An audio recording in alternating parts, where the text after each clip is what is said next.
Hi everyone, I'm Bhargavi. I'm getting my master's in biomedical sciences at the University of Texas Health MD Anderson Graduate School of Biomedical Sciences. If you want to know more and you're interested in what I do, please subscribe to the DigiSign Premium subscription. I'm getting my master's in biomedical sciences at the UT Health MD Anderson Graduate School of Biomedical Sciences. So it's basically, the graduate school is a collaboration between two institutions, University of Texas Health and MD Anderson Cancer Center. University of Texas Health is a university and the degree granting institution, and MD Anderson Cancer Center is a hospital.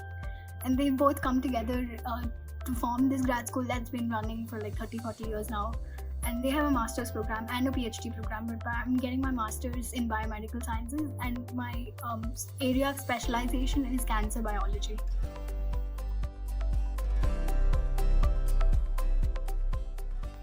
So the course, it's an umbrella program, and they have 9 different areas where you can specialize. So my concentration is cancer biology, and it's a research intensive program. So it's basically a master's by research, but they don't call it that.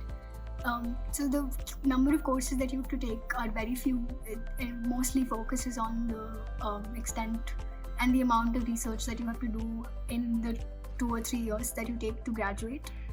For the master's program especially, you only have to do 12 credits of coursework, and that focuses mainly on broad biomedical sciences. Or if you take a specialization like cancer biology or genetics and epigenetics, then it would be that stream focused, the courses. But you have a lot of flexibility in terms of what courses you would like to take and what you're allowed to take. And you also may choose not to specialize in a particular stream, like how my concentration is cancer biology. You can choose to just get a master's in biomedical sciences with no area of specialization, so that's also accepted.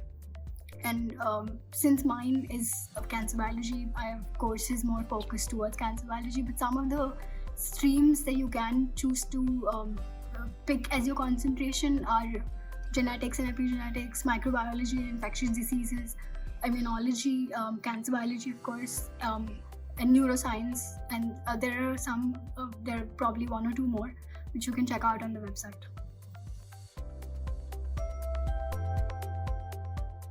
So the exams that I had to take were GRE and TOEFL, and I applied for the 2018 fall intake. But since 2019 fall intake, for this particular program, the GRE is not required anymore. You still have to take the TOEFL. But whenever you're applying, you can check with the eligibility criteria of the requirements on the website. But as far as I know, you don't need GRE to apply for this program from 2019.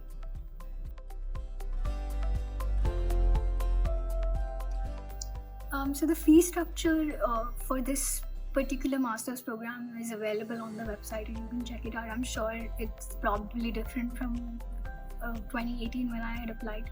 So you can check out what exactly it is today if you want to apply for the 2021 intake. And in terms of funding for the master's program, there are opportunities to be funded, but depending on the kind of lab you join and the amount of funds or the willingness of your PI to fund you. So he can cover your tuition fees and give you a monthly stipend depending on their funding availability and what they want to do for you as a student. So the duration of the master's program is anywhere between 2 to 3 years. So that's a good thing because they give you that flexibility that you can take 3 full years to finish the master's, and because it's so much more research intensive and its focus is more on the research, they give you that time. And depending on when your project finishes, when you defend your thesis, and when you're ready to graduate, but 3 years is the maximum. And it's a semester-based course, so every 6 months is a new semester. And in terms of internships or projects, you pretty much do one sort of big project since the time you join until you graduate. That's your thesis project. So it's pretty much a master's by research course. That's what I've been saying. They don't just call it that, but it's literally research intensive. And I don't think, you can probably negotiate with your PI and figure out if you want to do an internship. You can maybe take some time off and go do an internship, but this is not a normal university course where you get spring break or summer break, or things like that, where you can go and do an internship, but you can negotiate time and figure out if you want to do an internship. But this is like pretty much throughout the year you're in the lab, you're working.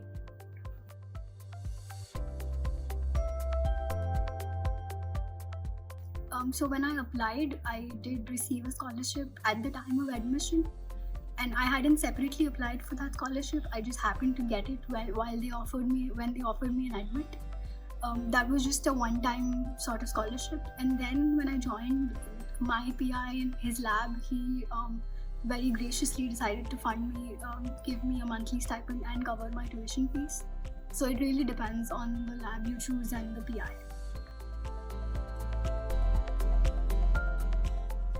So in terms of who is eligible for this course, I think you need to have a basic understanding and a background in biology or biotechnology or any sort of allied science like that, zoology, or I personally have a BTech in biotechnology, and that was a 4-year degree, and I think you need to have a 4-year biology degree to apply.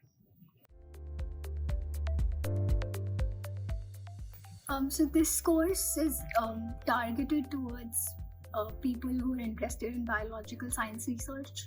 So it's research intensive, as I've been saying. So this is purely for people who are interested in pursuing research in biological sciences and taking their career forward in that trajectory. So I'm currently in my second year of masters, and I hope to graduate next year or in the spring or the summer. So I would have completed 3 years of my masters, and I hope to get a PhD after this, potentially in cancer biology again.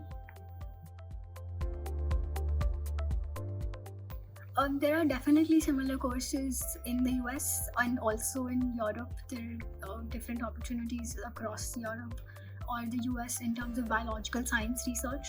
But if you're looking for cancer courses specifically, they also exist. You can look up on the internet. US News and World Reports is a good website to go through if you're looking at programs in the US. And you can check out individual university websites for European universities. So I did my schooling in Chennai in India, and I took biology in my 11th and 12th grade. I've also, since high school, I've been interested in biology, and I sort of always knew that I wanted to do something related to biology. And as I got closer to 11th, 12th standard, I knew I would probably go into research. I wasn't really interested in doing medicine, so I thought biotechnology and research was a good option. And I got my bachelor's in biotechnology at Vellore Institute of Technology in Vellore. And after getting my bachelor's, I applied for my master's here at the UT Health MD Anderson Graduate School, and I'm now pursuing my master's, and I hope to then get a PhD after this.